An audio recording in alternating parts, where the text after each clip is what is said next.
Chocolate কার না পছন্দের?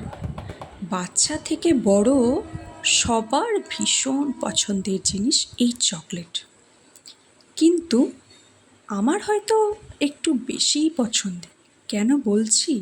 তোমরা কি জানতে ইন্টারেস্টেড?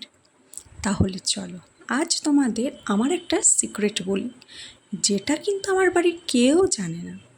জানলে হয়তো আমায় এতদিন আসতেও রাখতো না।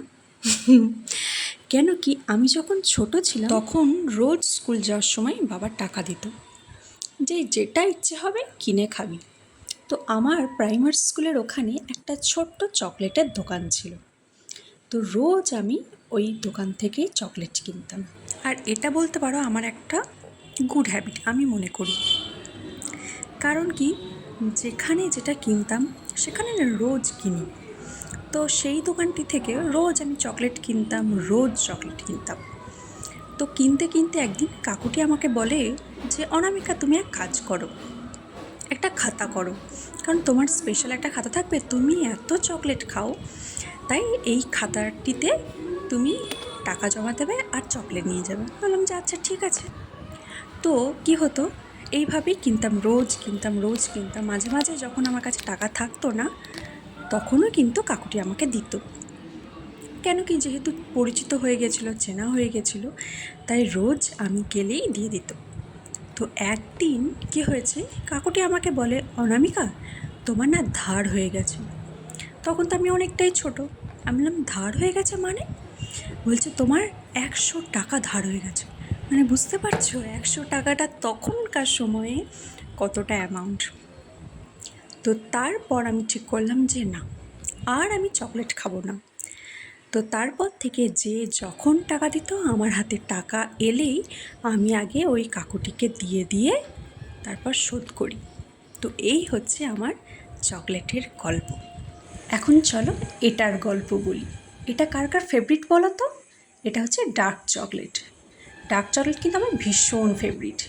আর এটা হচ্ছে যে 90% বিটার।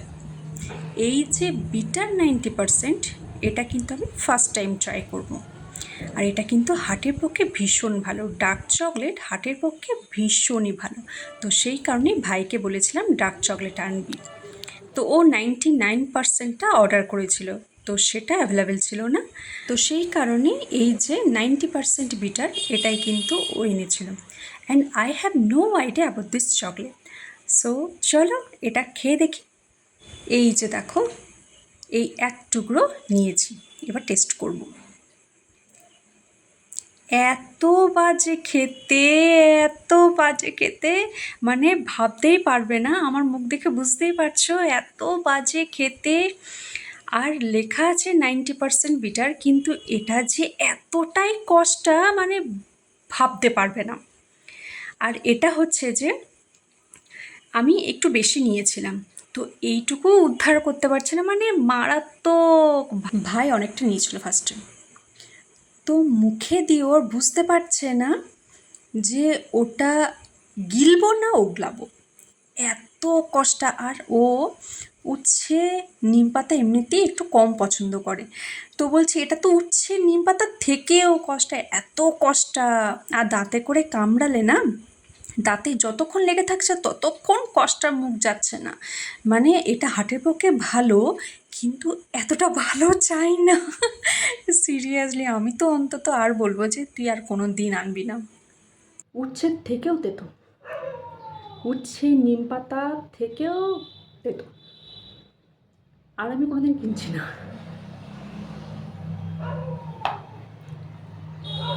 এতটা নিয়েছিলাম, ওইটুকুরো ফার্স্ট ট্রাই করলাম, ইম্পসিবল, এইটা আমি খেতেই পারবো না। পরে অল্প অল্প করে একটু খাবো, আমি আর কিনছি না, এত তেতো। আর এরপর গেছিলাম মাসির বাড়ি। আমরা সবাই খাওয়ার পর মাসির বাড়ি গেছিলাম, আর মাসি তখন ছানার জিলিপি রেডি করছে। তো মাসিকে বললাম যে তোমার জন্য একটা সারপ্রাইজ আছে। তো তারপরে ঘটনাটা দেখো জাস্ট। নে খুব ভালো খেতে, স্ট্রবেরির মতো ফ্লেভার। খাও তোমার হাতটা, আরে ঠিক আছে ঠিক আছে, যে হাতে খাও খাও। বিস্কিট খাই দিচ্ছি না তো, আরে খাও তো। চকলেট খাচ্ছ? ওরে বাপরে, কি বলবো না বলবো না বলবো না বলবো না বলবো না বলবো না? না বেশ ওইটুকু ঋদ্ধিকে একটু আর খাও। মাসির রিয়াকশন দেখে বুঝতেই পারলে, মানে মাসি তো বাপরে কি কষ্ট। আমি বললাম যে বললো না মেসোমশাই ঋদ্ধি ওখানেই ছিল, তো তারপরে ওরা টেস্ট করেছিল। ও ঋদ্ধি তো মাসির রিয়াকশন দেখে বুঝতেই পেরেছিল ভীষণই বাজে, তাই বলে তুমি কিন্তু একদমই ভিডিও করবে না।